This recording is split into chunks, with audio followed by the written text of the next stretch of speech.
back from the bye week. Welcome back to the Tennessee Pro Football Podcast. Blaine Kellar, the Titan Insider, Terry McCormick, and Mark Rogers joining you once again. Tennessee almost mercifully had a week off this past week, and doing so found itself in pole position for the number one pick in the NFL draft again, thanks to wins from the New Orleans Saints and the New York Jets. The Titans now at 1-8 have the number one pick heading into their 10th game. Terry, feels like we were in the same spot a year ago because we were. Yeah, absolutely. I think when you're looking at this Titans team, the best possible scenario from yesterday in terms of the long-term future is what happened with both the Jets and the Saints pulling out unexpected wins. I think, now if you're the Titans, you're in the driver's seat for that number one pick. And I know that players and coaches, even in a lame duck situation, they don't feel that way. But fans and those who are trying to point toward what this team needs for the future, they're certainly geared up and excited for the fact that they're in the pole position, as you put it. Yeah, the Titans still have, it feels like we're already going to be talking a little bit about our drive to the draft segment that we do leading up to the draft, but that's kind of where our conversation will be headed today. On the other side of this break, we'll be talking about what the Titans should do, regardless of where that draft pick ends up, whether it's 1, 2, maybe a little later than that. We'll talk about that as well as an upcoming coaching search and what we want to see out of Cam Ward through the second half of the Titans season. Before we go to break, let me tell you about our sponsors, our friends at the Mint Gaming Hall. Circus Sports, the largest sportsbook in Kentucky, is now open for business at the Mint Gaming Hall in Franklin, Kentucky, with an 80-foot sportsbook screen and stadium-style seating. The Mint's the place to be. To now watch some NBA basketball, to watch the rest of the NFL season, or finish up the college football slate. Circus Sports and the Mint, again, are proud sponsors of our show. You're watching the Tennessee Pro Football Podcast on Main Street Media Television.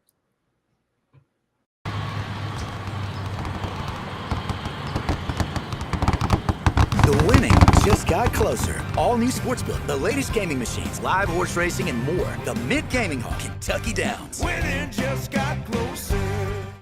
At Delta Dental of Tennessee, we know our success begins and ends with providing superior quality service, and that includes serving those who need it most. This year, we're celebrating 25 years of giving back to the community we call home. Delta Dental, along with our Smile 180 Foundation, supports Tennessee's dental colleges and oral health education, children's hospitals, free and reduced cost dental clinics, and other like-minded charities. Here's to the next 25 plus years of ensuring healthy smiles. Deep in a forest at Nashville Zoo, new creatures here for you to view. Phantoms graced in black and white swing high in trees of dappled light. In rocky crags, tall and steep, small antelopes with nimble feet. A wise old man with beard of white, a sentry perched on stony height. Amidst it all, a hunter lies, with coat of gold and steely eyes. A new adventure just for you. Leopard Forest at Nashville Zoo. Open now. He shoots, and he scores!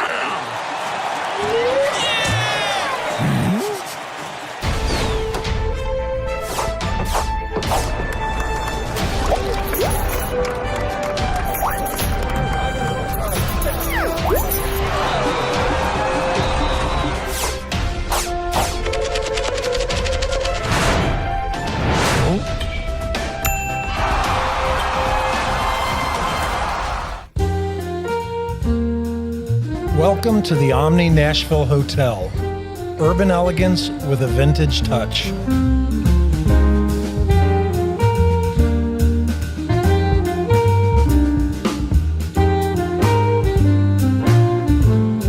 Our 800-room hotel opened up in the fall of 2013 with 746 guest rooms and 54 suites. If you want the latest in weather conditions, be sure to tune in to our Busy Bee Plumbing weather report each weekday on Mornings on Main Street. Brought to you, of course, by Busy Bee Plumbing, Heating and Air Conditioning. We will keep you updated on the latest conditions outside, like severe weather, heat, snow, rain, and even hail.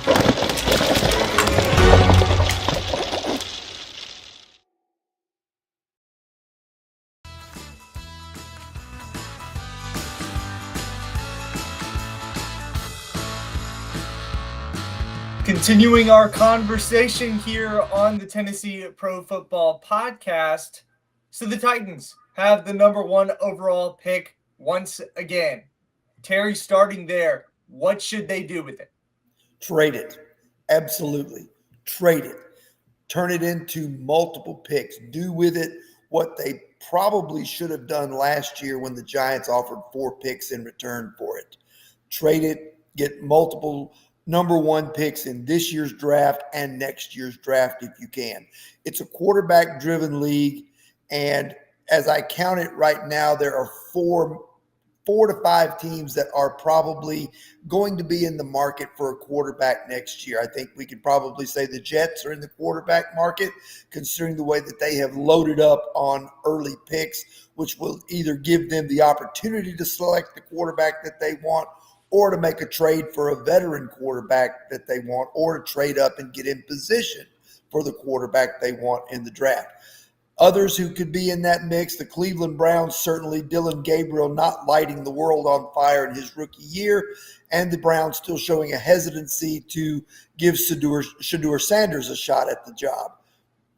I would also, the New Orleans Saints could fall out of that mix if Tyler Shuck continues to play like he did yesterday. That may not be likely.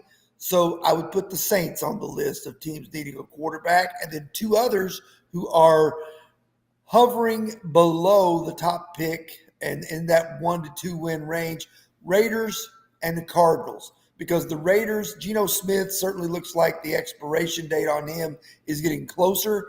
And Kyler Murray, it feels like the Cardinals are ready to move on in a different direction from him. And not sure Jacoby Brissett is a long-term answer. Yeah, and if you paid attention to our drummings up before the 2025 NFL draft, Terry, you and I were in the same camp that we thought the Titans should have traded the pick then. Of course, we will later get on to our conversation about Cam Ward, but we bring that back up because when you have a pick as valuable as number 1 overall, and you can get multiple first round or second round picks out of moving down a couple of spots, it only speeds up a rebuild that the Titans have found themselves in. Exactly. And if you're looking for a top-notch receiver for Cam Ward, or if you're looking for an edge rusher to make a difference on the defense that you can pick, not with the number 1 overall pick, but with the 3rd, 4th, or 5th pick, and come out with one of the best players in the draft that either transforms your defense or gives Cam Ward a much-needed weapon, then I think you have to do that. Because this is a situation here where one player is not going to make a big difference, as we saw in the direction they went this year in taking Cam Ward number 1 overall. He's not made the positive impact that this team has needed to bolster the win total. No matter how he's played. I don't think he's played very well, but even if he had played as well as, say, Jackson Dart has played for the Giants, it still has led to only 2 wins for them.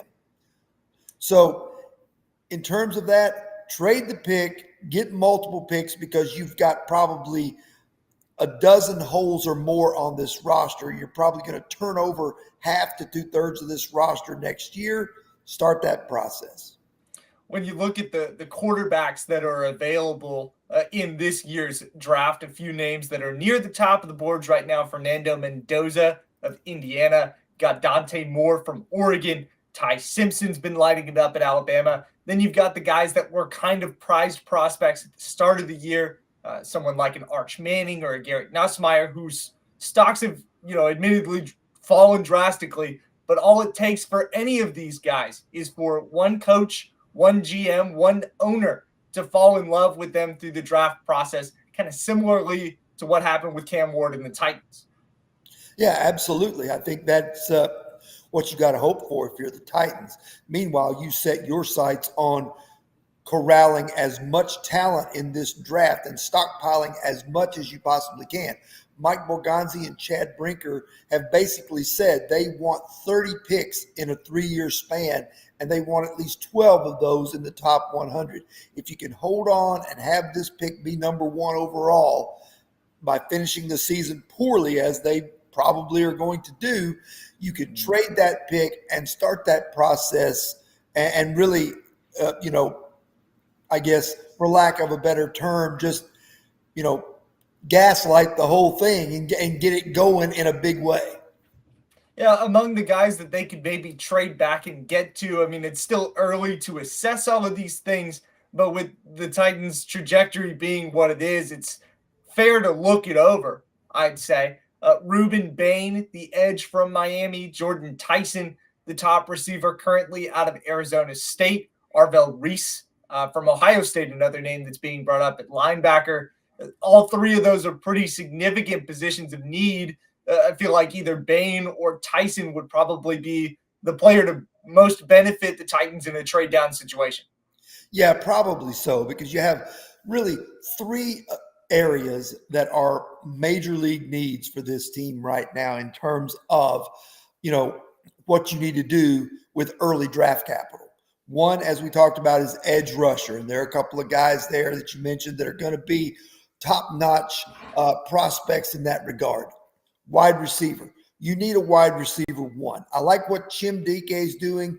I kind of like what Io Manor was doing. He's kind of hit a wall. But those are really number 2 and number 3 type receivers, which you have a boatload of already on this roster. Guys who are 2s, 3s, 4s. You've got to get a guy who's a bona fide number 1. You need to find your Jamar Chase, your Justin Jefferson, your CD Lamb.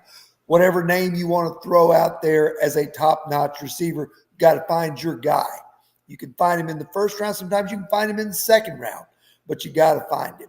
And then the other thing is cornerback, where they have thinned out the ranks with the trades of Roger McCreary and Jarvis Brownlee, the injury to L'Jarius Sneed that we all felt was probably inevitable, and just the overall need at that position in general. You got to have somebody who can cover these top-notch receivers, and they don't have that right now. Yeah, I would say if I were making the pick here on November 10th, just looking at the state of this roster, corner, of course, makes a lot of sense for maybe a later pick. You want to get you need depth at that position too. I guess you could say the same at edge, but I feel like that might be the biggest need that the Titans have right now. After this season, kind of the most valuable asset, if you even want to call him that right now, is Femi Oladejo in that room. Yeah, and, Femi injured and still a guy who's a raw project in terms of, his ability and what his knowledge of the position, because he switched from inside linebacker to outside linebacker in his final year at UCLA. And while the talent is still there, him being on the shelf with an injury and not knowing if he's going to come back this season, he's going to come into year 2 not much more advanced than he was in year 1. Terry, let's touch briefly on the state of the Titans coaching search and what it might look like leading up to that number 1 overall pick. Then we will close out our segment talking about Cam Ward and continuing that through the show today. Who sticks out to you? You're very early still in the process for who could be the next coach at the Tennessee Titans. Well, I think you want somebody that's got some head coaching experience. You want somebody that is a, quote, leader of men. Obviously, you had that in Mike Vrabel. Amy Adams Strunk got sideways with him when he asked for more power in the process. Turns out that it was certainly a mistake to let him walk away, given what he is doing in New England now, having the advantage also of having Drake May really make that year 2 jump as a franchise quarterback. But that's water under the bridge. That's not going to happen for the Titans. They need to go find somebody who can resurrect this franchise and maximize the talent that's on hand, but also, be a keen judge of personnel in terms of assisting the general manager and assisting the president of football operations and saying, this is the type of football player that we need. This is the type of football player I want. This is the type of football player that we can win with. And so, in terms of names, Mike McCarthy is a proven name who obviously has been around, in league circles for a long time. He won a Super Bowl with Aaron Rodgers in Green Bay. You got Matt Nagy, who has a connection to Mike Borgonzi, also, back with the Kansas City Chiefs. In retrospect, his tenure with the Chicago Bears maybe wasn't as bad as some of his successors in terms of like Matt Eberflus and how it worked out for him there. Matt Nagy's a guy that might be worth another shot. Some people are high on Robert Saleh, saying that, that the Jets, that the train wreck is that franchise, seems to, warrant another chance. Todd Bowles has certainly done well with his second chance in Tampa. Could Robert Saleh be a guy that would do well in a second chance? Also, you got to wait and see about fired coaches. Kevin Stefanski, if the Browns part ways from him and let him go, he's an offensive-minded guy who is a play caller, who is a head coach, who has been a solid head coach. He took the Cleveland Browns to the playoffs, for crying out loud. How bad can he be? If he's let go, certainly put him on the list of guys you'd want to interview. Well, what about Arthur Smith? Do you take any stock in the fact that he has that familiarity and that connection to ownership previously, having been the offensive coordinator here? Do you think he would want to come back, and do you think that plays a factor in him maybe being a candidate for head coach?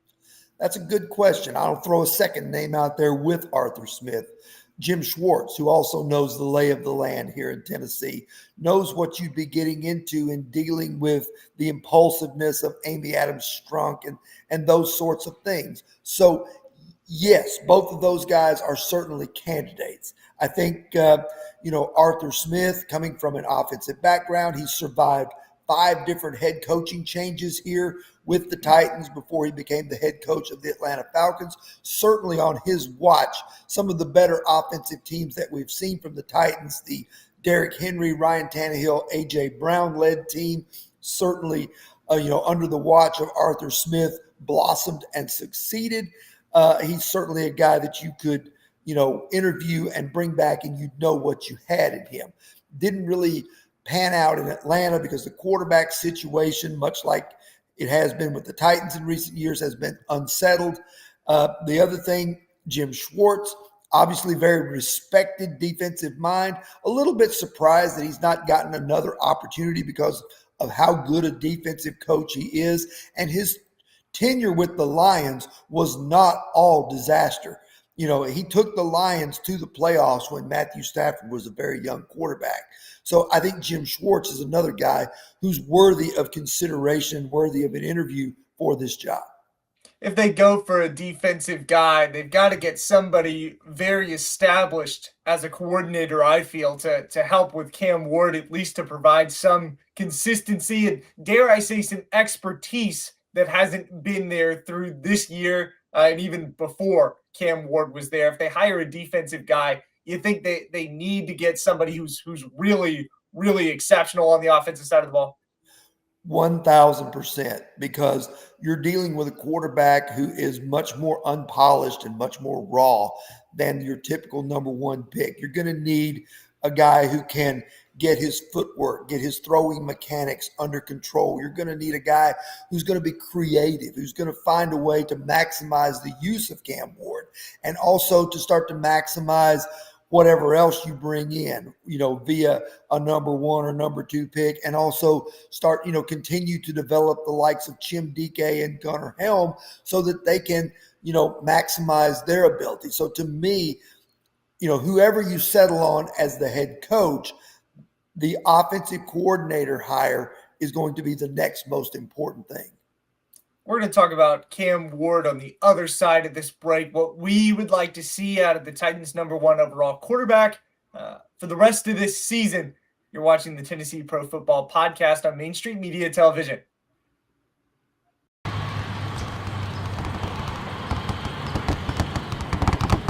The winning just got closer. All new Sportsbook, the latest gaming machines, live horse racing, and more. The Mid Gaming Hall, Kentucky Downs. Winning just got closer.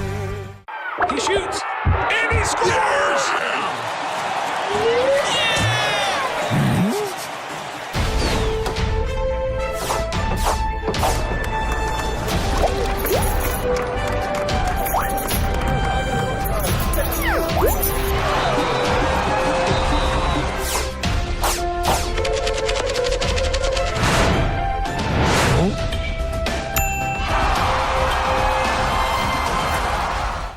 At Delta Dental of Tennessee, we know our success begins and ends with providing superior quality service, and that includes serving those who need it most.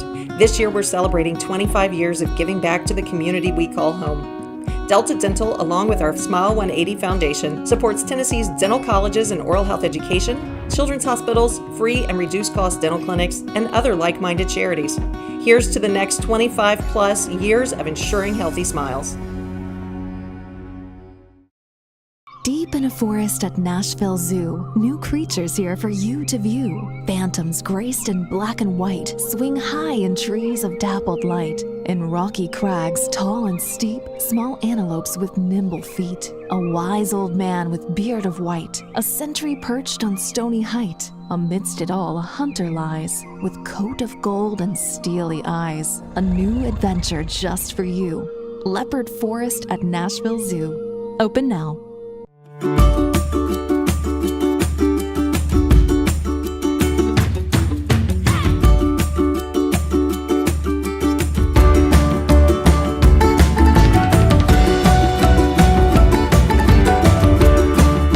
Hi, I'm Joseph Burgoyne, Chef Tournade of the Omni Nashville Hotel. Come see us at Kitchen Notes.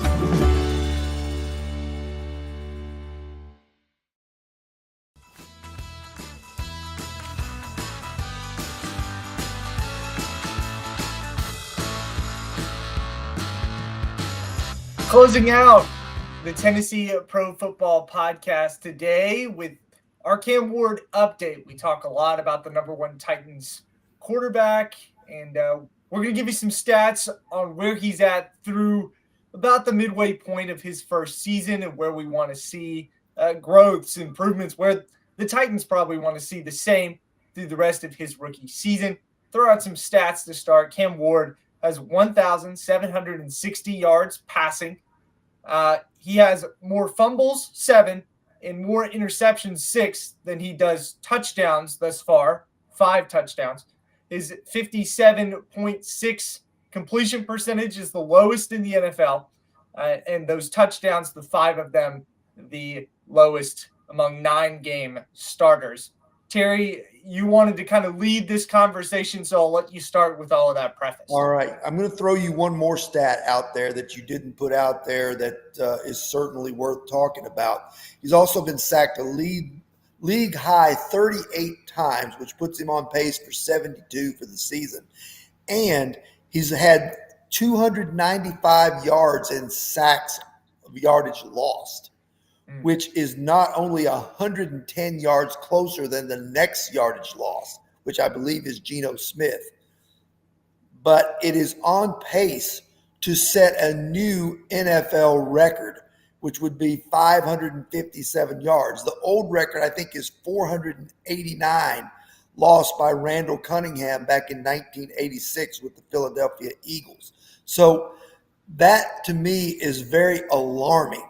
Not just the turnovers, but the sack yards lost. That's nearly 8 yards a loss per sack, which is ridiculous considering that I think ran the numbers on Will Levis last year, who was sacked 41 times, and his average sack loss was about 5.7 yards. And I think Cam Ward is 7.8, if I'm not mistaken, if my math is correct.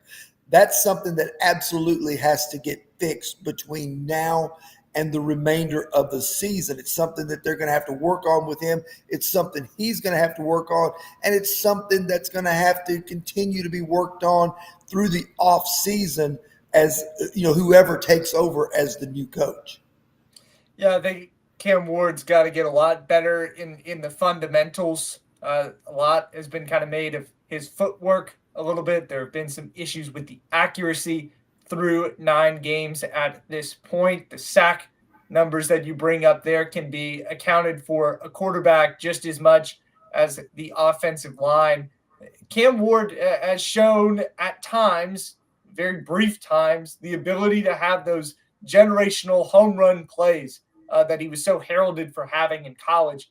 But we haven't seen as much of that, and we've seen even less of the just standard, typical, up to par quarterback play that you expect as the season has progressed.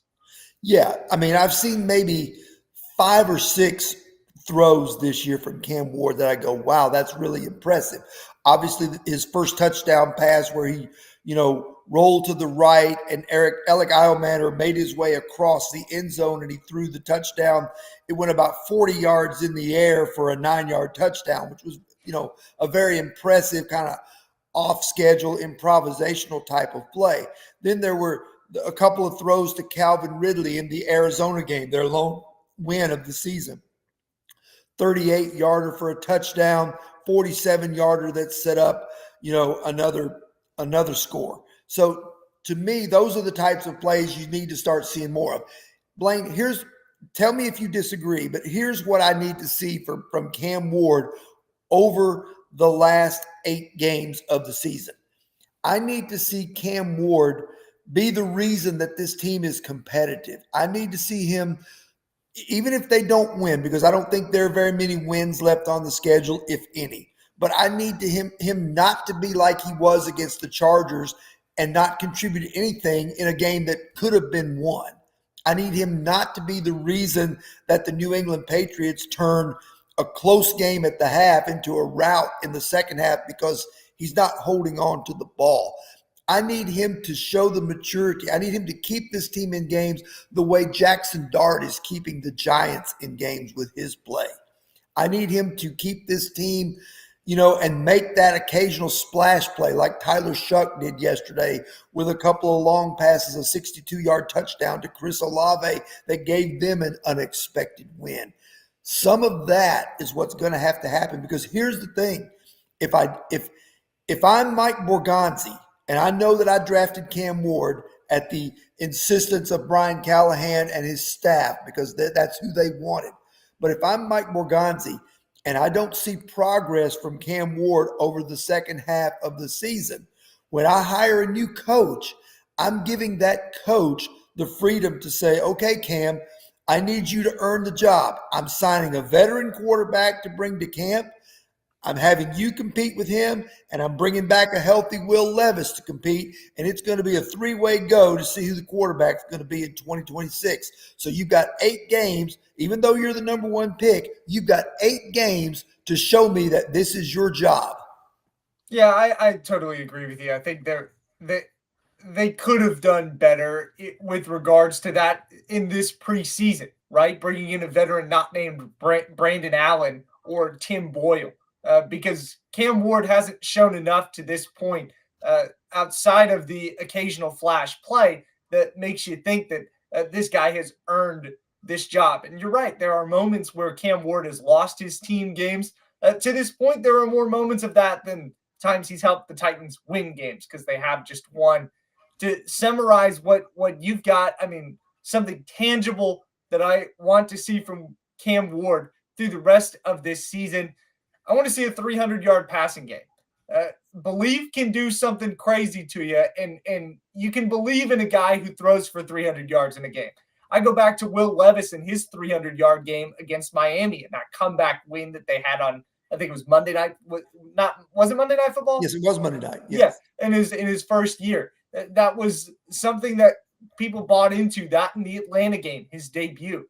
Those things factored into Will Levis getting as much run as he got and having support from the fan base. I'm going to close us out there. Give credit to Angie Flatt for those 2 great photos of Cam Ward. We're excited to see what he does for the rest of the year. Thank you to our friends at the Mint Gaming Hall for sponsoring our show. Check out their many amenities: Iron Steakhouse, Spring Hill Suites, right off of I-65 North and exit 121. We'll see you next week for the Tennessee Pro Football Podcast as the Titans return and get ready to take on Houston at home. We'll see you then.